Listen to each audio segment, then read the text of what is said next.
What if success isn't the answer? What if, despite climbing the ladder, hitting every milestone and proving yourself over and over, you still feel empty, you're not alone, and more importantly, there's nothing wrong with you? 50% of executives report feeling lonely. 1 in 3 entrepreneurs experience depression. High achievers are 7 times more likely to struggle with ADHD and anxiety. Why? Because we've been sold a lie. That success or achievement equals fulfillment. But what if the very thing that's driving you forward is also holding you back? If you've ever felt like you should be happier, if you've ever questioned why more never feels like enough, if you've ever wondered if you're chasing the wrong kind of success, this episode is for you. This isn't just another conversation. It's a movement, a space for high achievers who are ready to break free from burnout and redefine success on their terms. In this episode, we're diving into what's really going on beneath the surface and how you can reclaim your energy, your joy, and your life. You're not broken. You're just unfinished. Join the conversation. Welcome to the UnCeiling community. I'm joined by Dr. Ardeshir Mehran, a groundbreaking psychologist and author who reveals why high achievers struggle with fulfillment and what you can do about it. Ardeshir, thank you so much for being here. I am so happy and honored that you're here with us today. And I know that people are going to get a lot from what we're going to talk about today, because the world tells us that depression and anxiety are personal issues and personal struggles, and they're just inside of us. But what if there's signals that we're not finished, that there's work for us to do? And they're not signs of personal failure, but pointing to something deeper, something unmet, an untapped potential, or even an external force that's holding us back. So today, let's start with that. And I really want to discuss how high potential achieving women and men, mostly women because of this podcast, can navigate external forces that suppress our potential, and how understanding the emotional bill of rights, which you have put together, can be a game changer for us. Wonderful. What a great introduction, Natalie. Thank you so much to be with you and with your listeners about having a different look. I don't mean, the seeing things. There's a statement, I'm not sure who said it. This is about not seeing things deeper. It's about seeing things differently. But when you go there, you realize that we've been fed, and me included, a lot of mindset, research-based practices about mental illness, emotional struggle, resiliency, burnout, that once you start to look at them from a different lens, you realize there's a different reality. Instead of working harder, trying to resolve things, to do intensive program, I need more accountability, better app, you realize actually the answer is in a whole different ways. It's about different ways of seeing and different ways of doing. And that's what I'm looking forward to share with you and invite your listeners about. Actually, the answer is right around you, is in front of you, and you don't have to work harder. You just need to do things differently. I love that. So when we take a look at executive success and we imagine confidence and drive and purpose, what your book has shared is that an estimated 50% of executives suffer from depression and anxiety. And among entrepreneurs, almost a third experience depression and ADHD. That's right. And it's 7 times more common than the regular population. These statistics suggest something deeper is at play beyond just our personal resilience. Why do you believe that it's so much higher in these high achievers? Does achieving cause these problems, or when you have this, you achieve more? Wonderful. To get really direct, resiliency is what kills us. There's a culture of resiliency. Just go do search on Amazon, on Google about resiliency. Is the trait we trying to teach our children, and in the world of work, high achievers, we glamorize resiliency. What is resiliency? Is the ability to bounce back. Life hit us all in the face. Adversity and conflict, issues happen. Resiliency is that hit the rock bottom, get up, and go forward again. What we know and what my book shows us, there are two vectors of being a full human being: achievement and fulfillment. They run side by side in parallel. So what we see, the statistic you mentioned, is about high-achieving individuals that they crush it. They were from their teenage years, girls or boys, they learn to get good grades, go to good colleges, like get good jobs, get promoted, make money, marry the right partner, and always push the limit to achieve. There's a science that nobody's taught us, and that what my book is contributing, yet it existed, that to be a fulfilled human being is not about achieving. Is a difference between doing and being. Doing and being. We haven't been taught how do you be, and about science of fulfillment. Mental illness is when those fulfillment is out of whack. Either we didn't get enough, or what we were experiencing was warped, violated, or fragmented. So that's what happens with those individuals. Let me give you another statistic. 19, Harvard Business Review, the premier management journal, actually globally, published a survey of top CEOs in the United States. Up to 50% of CEOs reported being lonely. 50%. This is not lonely at the top. This is lonely as a lifestyle. So when you talk about loneliness, that's the code name for depression, anxiety. You got to the top and you feel lonely. You're isolated.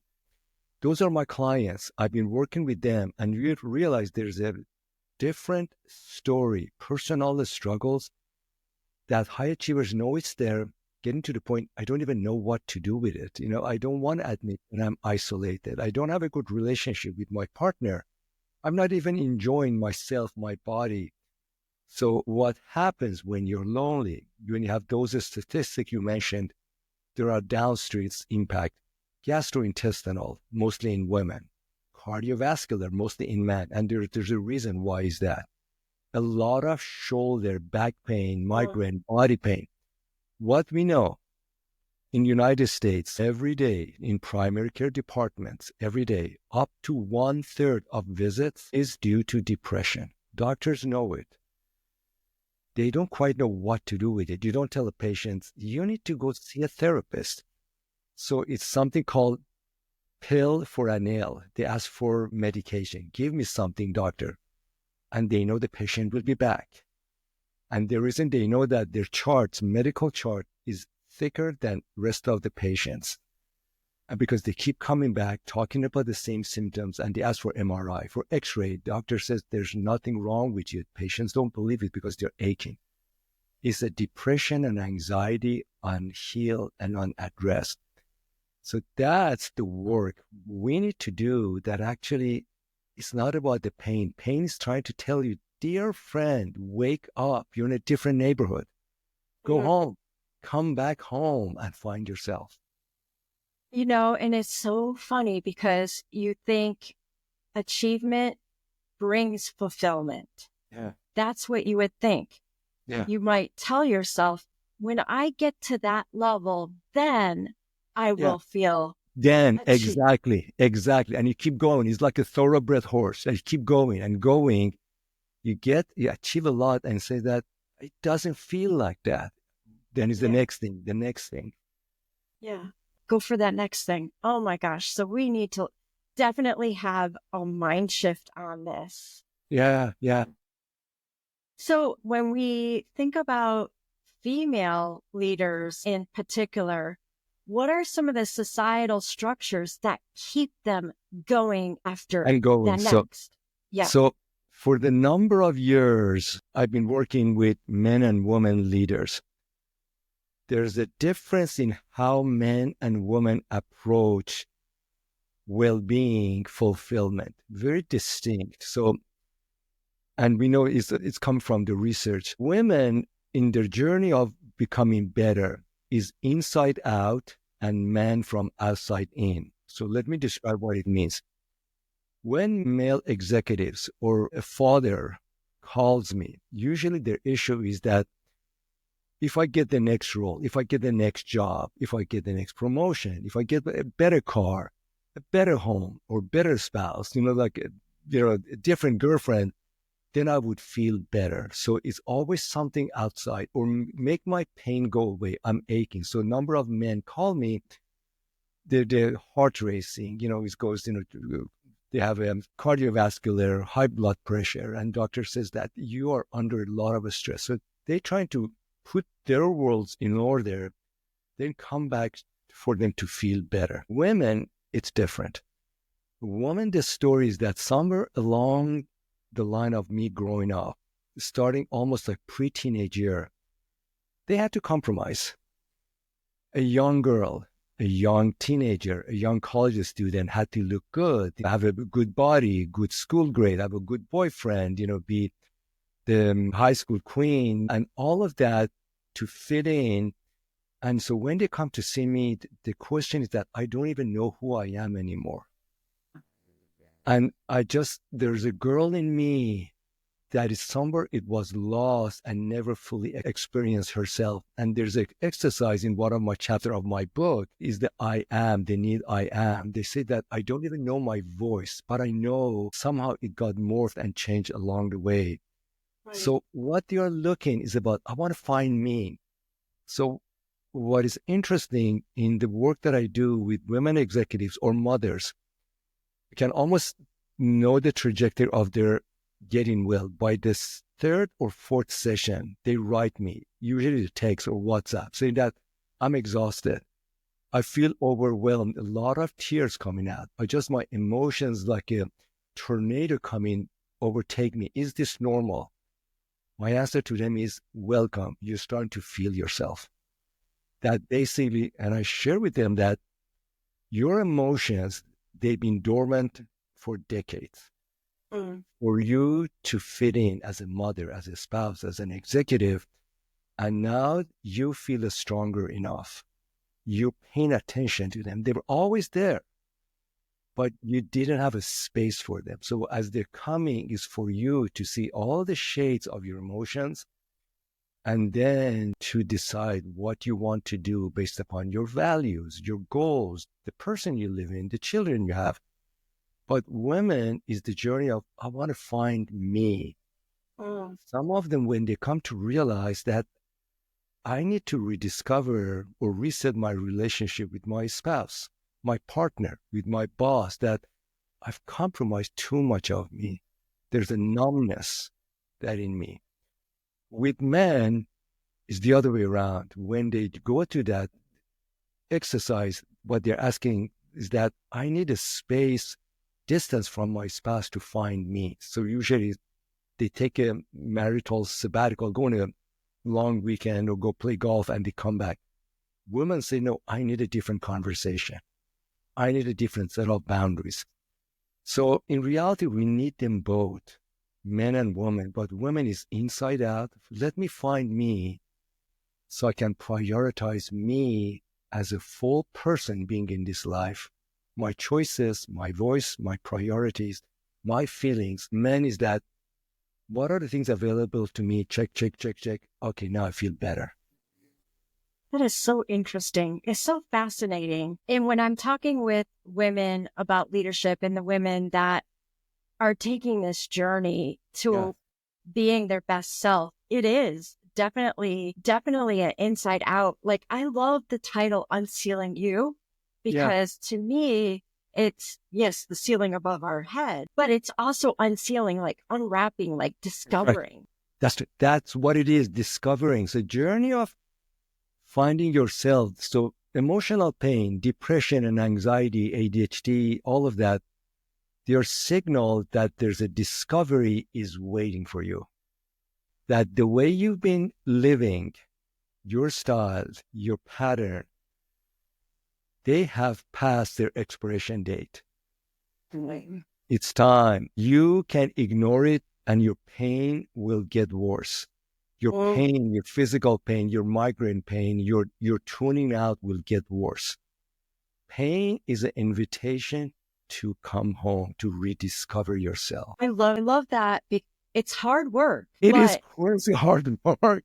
But here's the part. The reason it's hard work, this goes even to scripture, to all the Eastern philosophy. It's hard work, but actually it's not. Because the sheer fact is the hard work, it seems, oh my gosh, things are so out of whack. I need to do a lot of things. Actually, no. You just need to sit still. You need to slow down. There are several things that are essential for this work. There's 3 things that they always needed. Starts with noticing. Noticing, where am I? Who am I with? What's going on inside me? What are the emotions I have? You just notice, and your body, your mind, your spirit start to rejigger. You notice. Next thing, the work of doing this work, you need to be in contact of people who are on your side. The journey of greatness coming home is a contact sport. We cannot do it alone. For us to heal, to get better, we need to tell our story. And our story needs to be heard by somebody who is not there to give us advice or give us accountability or give us this, come on, snap out of it. What's wrong with you? You're already executive vice president. What's up? Somebody hear our story, because we're telling our story. We are telling it to ourselves, and somebody honor us.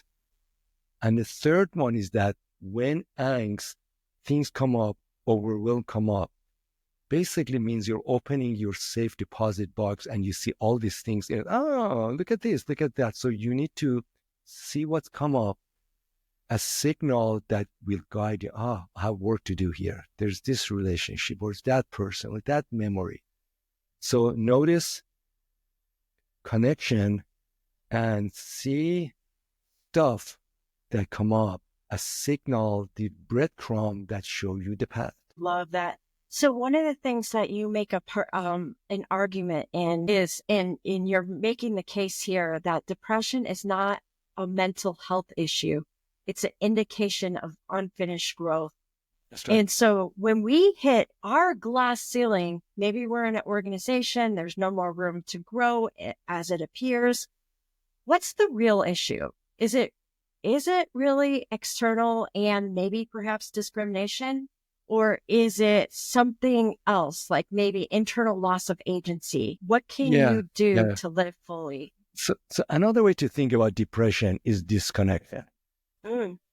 Disconnection means that to your true self, and each person's self is different. We have different capability, different aspiration, different way of life trajectory. When we go through life and choices we need to make, the job, the bosses, the marital, almost always there are compromises.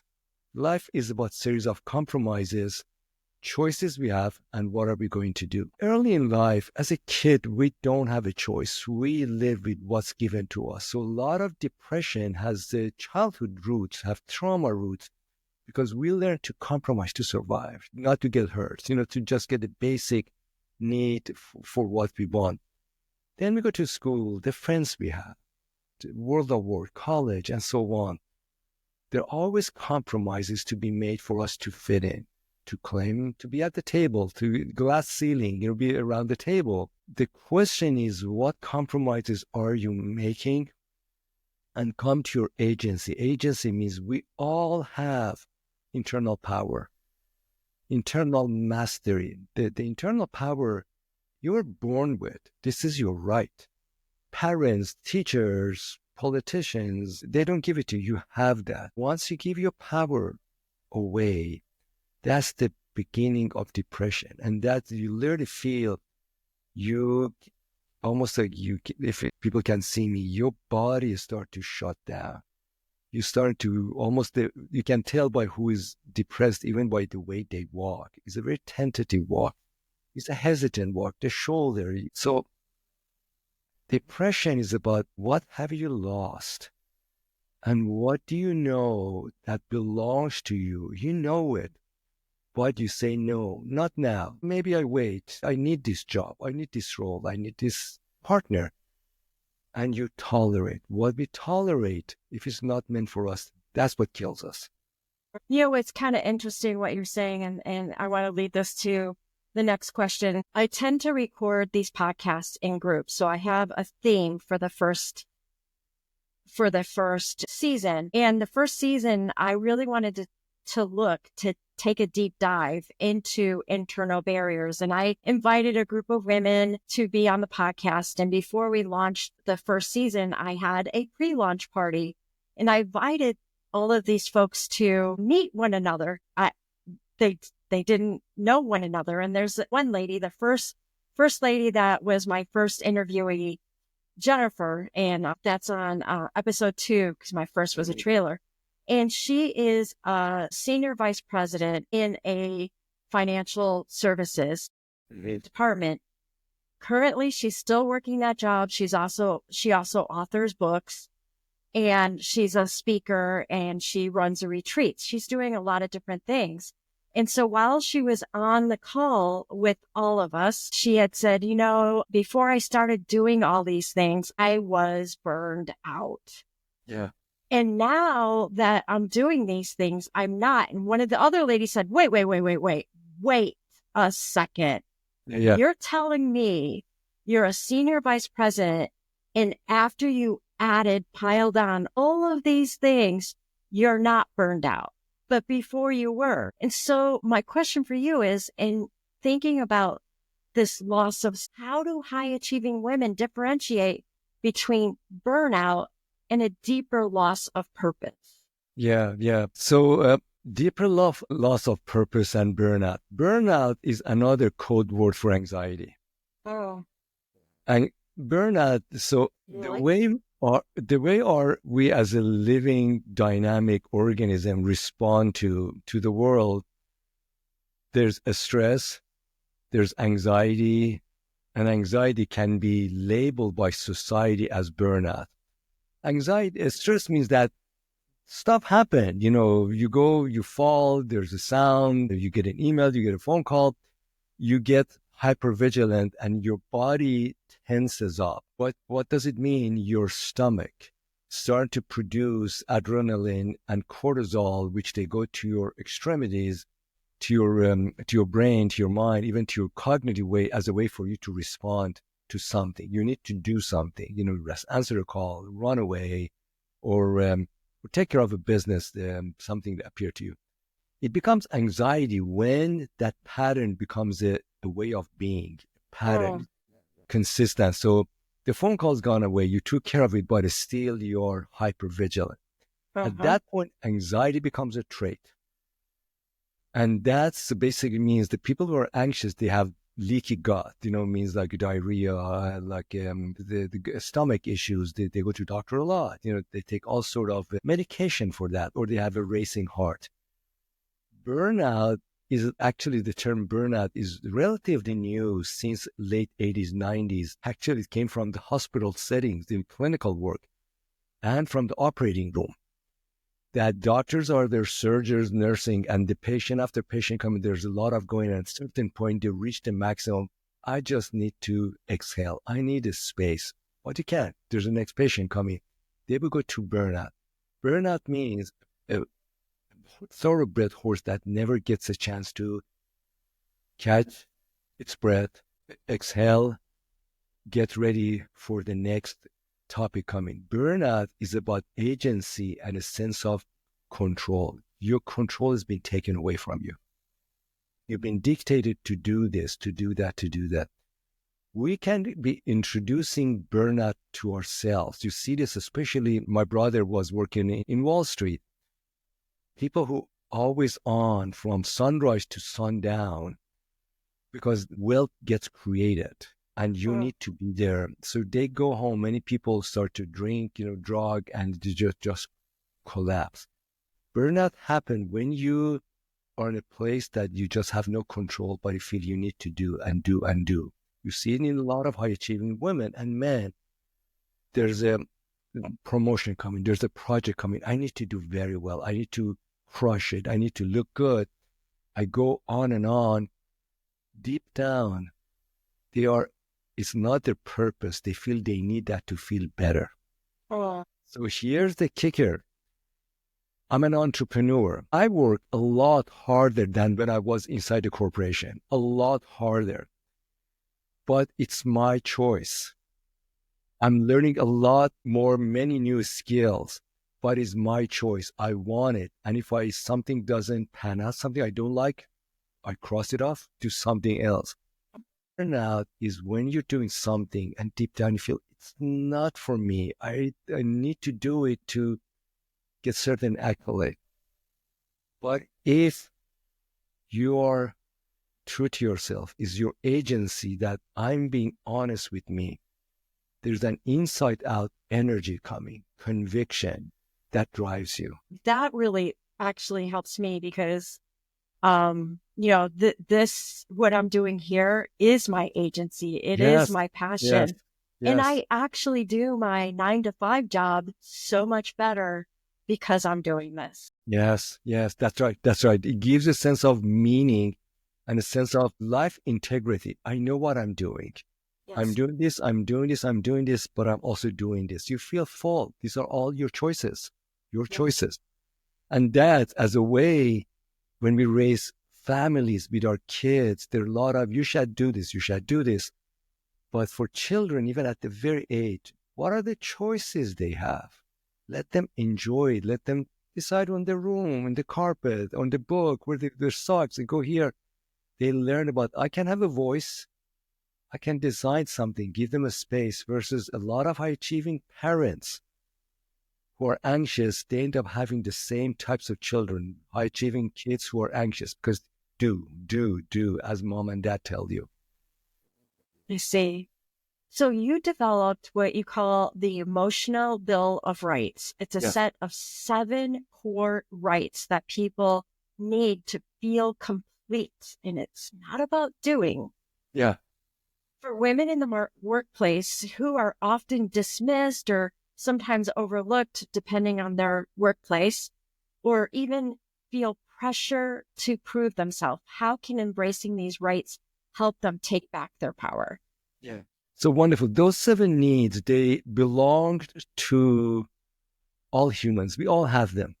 All throughout the human history, they all existed. And doesn't mean we need to go all 7 of them experience it at the same time.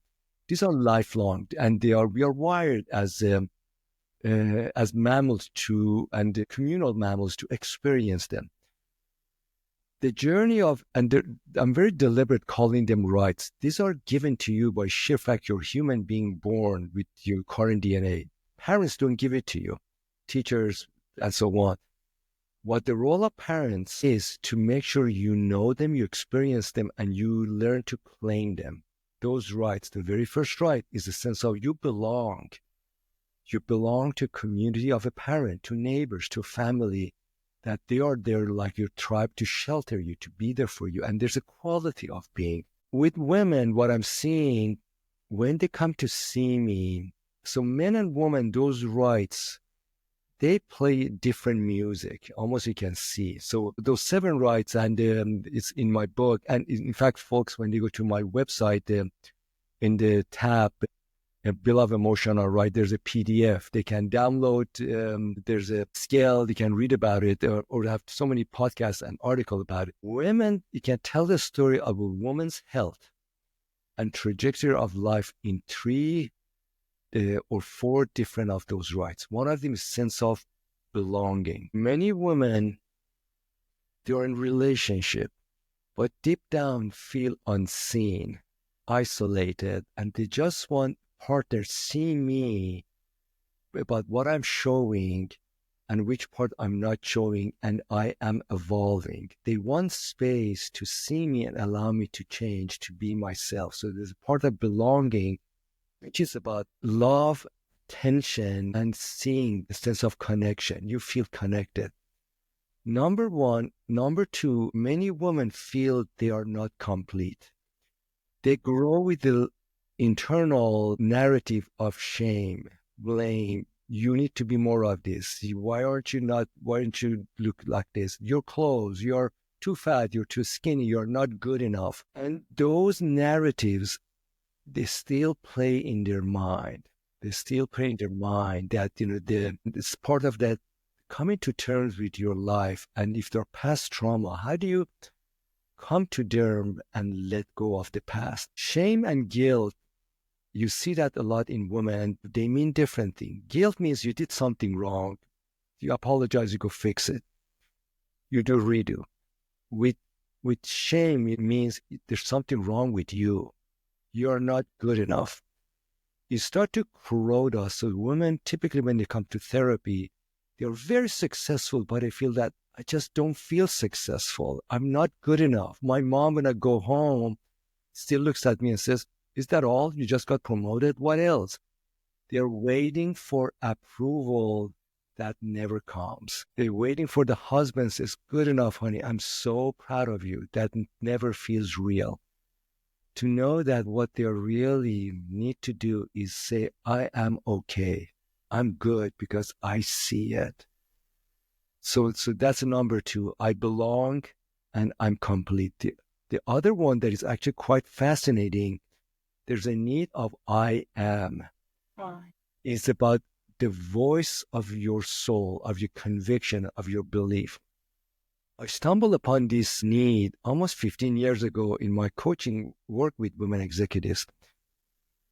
I started to notice many women, when they were talking with me, this is pre-COVID, so we were meeting right across the table from each other, there was a quality to their voice. It's almost like they're talking about there was a raspiness. Like they were almost as if their throat was tight here. So I would tell them that, tell me about your voice. I'm noticing some of them, they will go, their hand was on their base of the throat or they're massaging their neck. Tell me about I see your hand over there. What does it mean? Mm-hmm. They would say, I feel a sensation, tightness around my neck. And I was telling them, what else is going on? I says, I do have shoulder pain, neck pain, even thyroid issue. What that means, there's a voice of a conviction that certain you learned along the way of life to hold it back, to make it pleasing, to make it fit in, to just take your emotions. Sometimes they say, women at work say that you're too emotional. Keep you be factual. Basically, we're trying to program people that there's a way to talk. If you're a female executive, you need to talk like this, which never makes sense anyway. What we're trying to force people a way of expressing. So the work became find you, find your voice, your mojo. And the exercise I do, I play Katy Perry's song, Roar. Oh. And I ask them, show me your roar song. Oh. People hate it. Say, I cannot do that. Their voice doesn't come out. You realize they never experience really bring your power. And they learn how to fit in. They had to hold back the color of their voice, the energy, the melody, the rise and fall of their voices. So many women, more than men, struggle with that. With men, what they do, they overshoot. Like when they want to talk about the emotions, literally, whether in person or on Zoom, they get so loud, they get so boisterous, they get almost harsh. To me, that seems more emotional. Yeah, and then with men also, I'm talking loud because I want certain things happen. I'm taking your spouse or your partner, your colleague, they don't respond to that because there's a sense of force. You're commanding. That's how we raise our boys. You command the room. With women, is that trying to fit into the room and then you can get done, soft power. The work for women is that find your voice. You don't need to apologize to fit in. Your voice has a melody.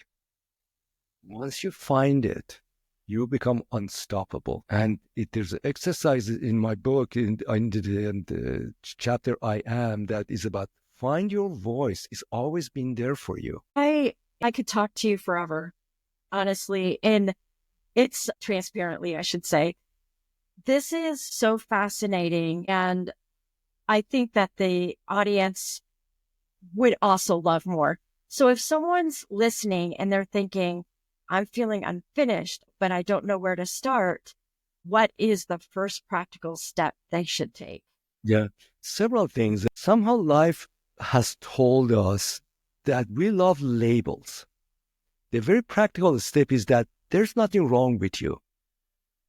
There's absolutely nothing wrong with you. Like if somebody told us you're anxious, depressed, ADHD, those three actually go together. Anxiety, depression, ADHD go together.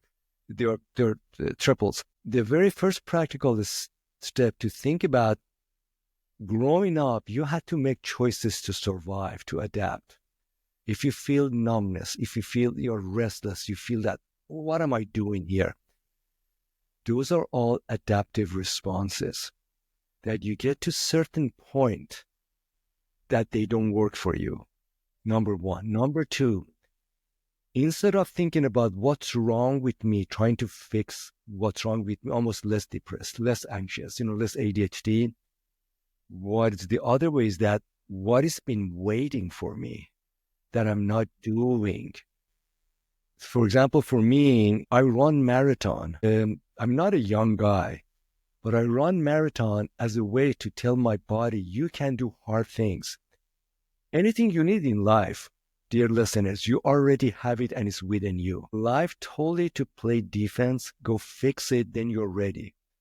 My invitation to you, actually you're ready, go do it. Go to my book, Those 7 Needs. There are some foundational where you start. Start with the need, I belong. You need connection. So I'm not sure I take pride on this. The number of people who came to work with me after a 4th or 5th session said, you know what?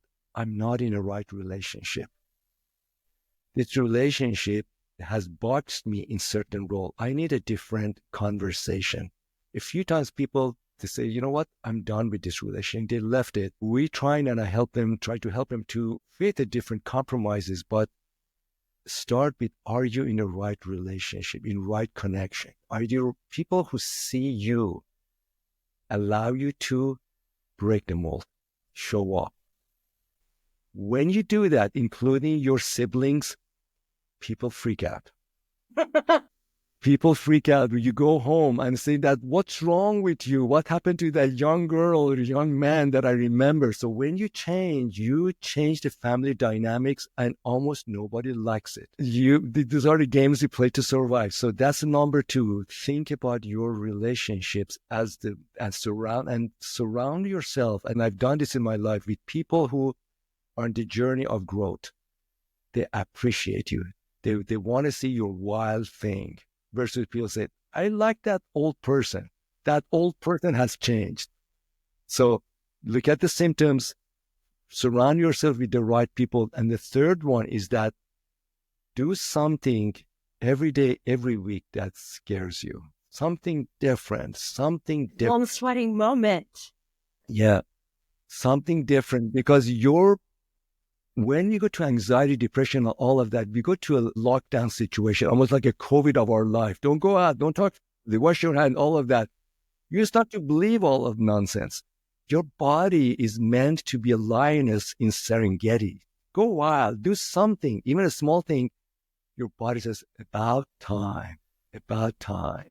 You've given us so much to think about. I'm going to put links to your book in the show notes, and also a link to your website so that people can pull that PDF.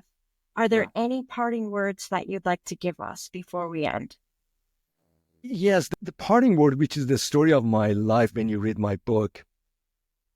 I don't know about you, dear listener, but if you have labeled that you are depressed, anxiety, and so on, don't take it as a life sentence. Science, I'm a science geek. Science is not a settled science. We are still evolving. So if you've given a label like that, if you come to believe you're depressed, anxiety, all of that, is an invitation for your version, 3.0, 4.0, and so on. See your struggle as an invitation that you are in a different neighborhood.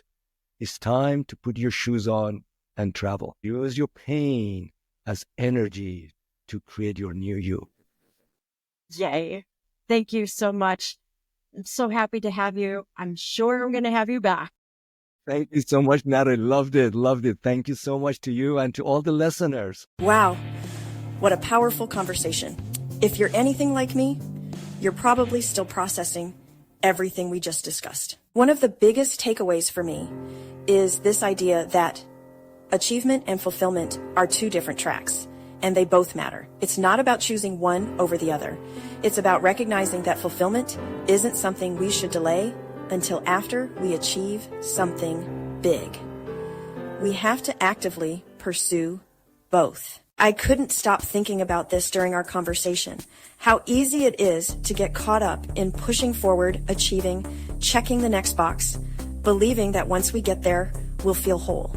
But as we just heard, so many high achievers still feel empty with all their success because they've neglected the fulfillment track. And I'll be honest, I haven't always given equal weight to both tracks. Achievement has filled my ambitions, but I also have ambitions for fulfillment. And as a result of this conversation, I'm making a commitment to put them on equal footing. No more waiting until I've made it to start filling my own cup. And I invite you to do the same.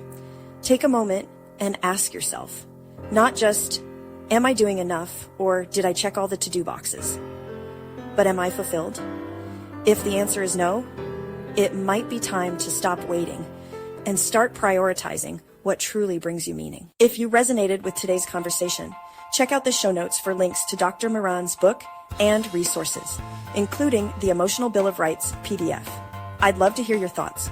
So DM me, comment, or share your own takeaways from this episode. And remember, the ripples started and you are taking flight. Until next time, keep unsealing your potential.